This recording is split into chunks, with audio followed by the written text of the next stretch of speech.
One. आज का हमारा टॉपिक है सेंट्रल ड्रग स्टोर्स। जैसा कि आपको पता है कि जो ड्रग है हमारी, उसको स्टोर करने के लिए हमें स्पेसिफिक अलग अलग टेम्परेचर्स की रिक्वायरमेंट होती है।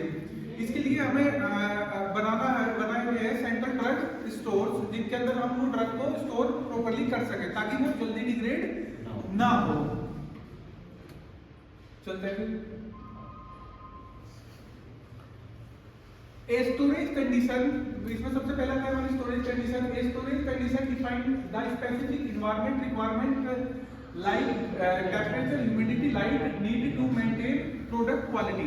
जो हमारी ड्रग है उसकी क्वालिटी मेंटेन रखने के लिए, ठीक है, उसके लिए हमें किसकी जरूरत होती है? स्टोरेज कंडीशन की जरूरत होती है, ठीक है।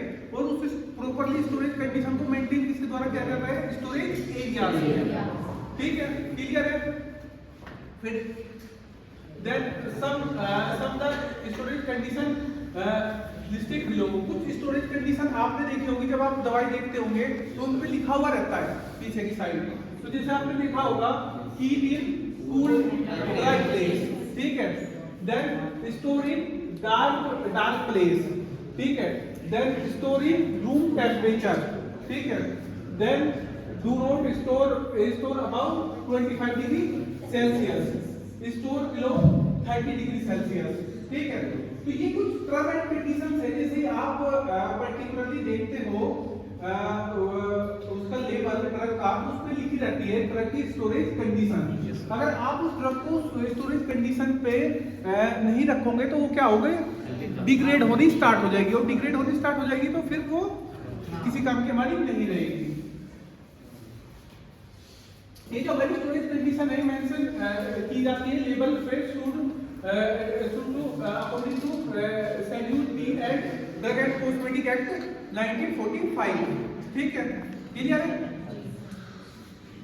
स्टोरेज एरिया क्या होता है बताइए?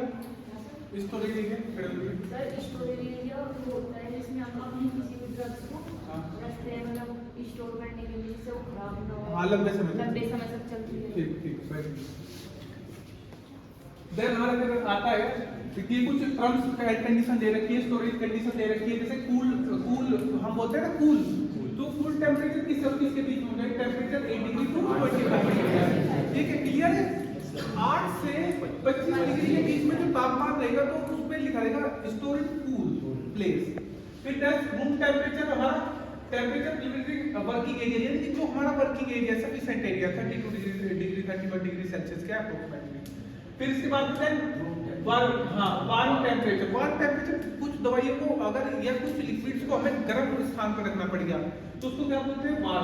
वार्म टेम्परेचर बिटवीन 30 से 40 डिग्री सेल्सियस पर, यानी कि 30 से 40 डिग्री के बीच में क्या रहेगा हमारा वार्म टेम्परेचर रहेगा। फिर इसके बाद में एक्सेसिव हीट, यानी कि कुछ ऐसे हमारे तत्व हो सकते हैं जिनको हम क्या कर सके, ज्यादा तापमान पे हमें क्या करना पड़े? स्टोर करना पड़े, तो उसको क्या बोलते हैं? Excessive heat. क्या बोलते हैं उसको? एक्सेसिव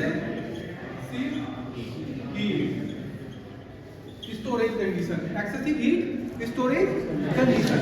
तो ये हमारी कुछ स्टोरेज कंडीशंस है। देन फिर इसके बाद में storage facilities use for medicine should be dry and clean. फिर इसके बाद में medicine should be stored of the floor based the stability testing result storage condition decided display on the label, ठीक है। यानी कि जो मेडिसिन की जो को हम स्टोर करेंगे वो अकॉर्डिंग टू किस पे करेंगे? जो उसके लेबल पर जो लिखी हुई होगी स्टोरेज कंडीशन, उसके अकॉर्डिंग आप उस नीट एंड क्लीन प्लेस पर उसको क्या करेंगे? स्टोर करेंगे, ठीक है। देन फिर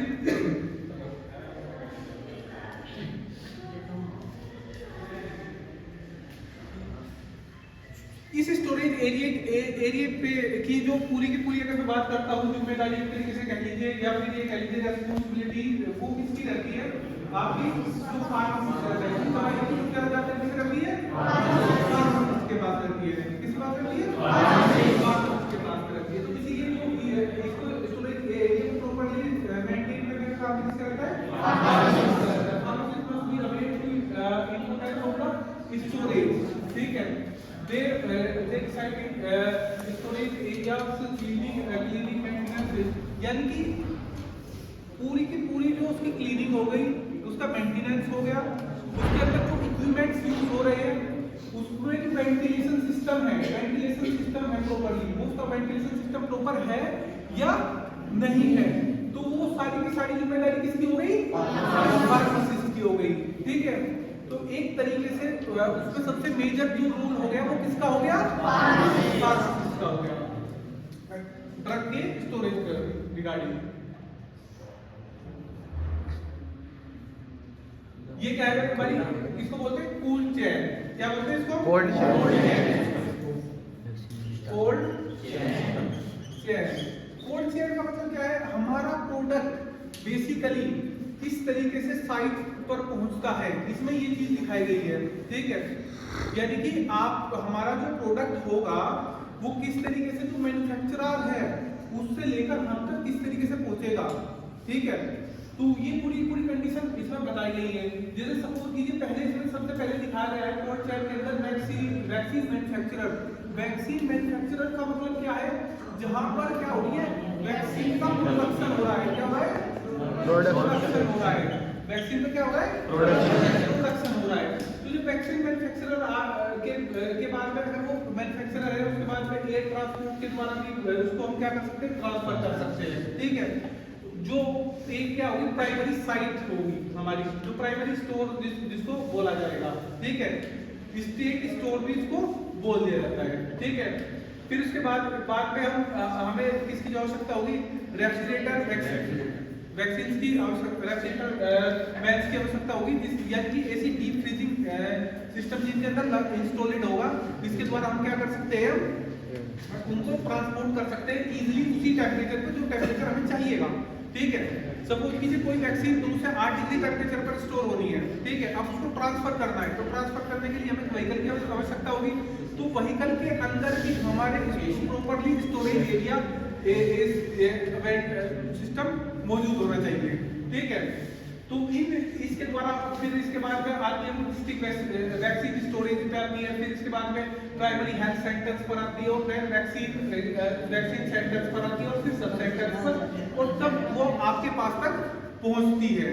तो ये जो प्रोसेस है लगभग 7 से 8 स्टेप्स की, तो इस प्रोसेस के अंदर अगर हम उस ड्रग का जो पर्टिकुलर स्टोरेज कंडीशन है वो मेंटेन नहीं रखेंगे, तो वो ड्रग क्या होनी स्टार्ट हो जाएगी? हमारी डिग्रेड होनी स्टार्ट हो जाएगी, खत्म होनी स्टार्ट हो जाएगी। ठीक है, देन फिर नेक्स्ट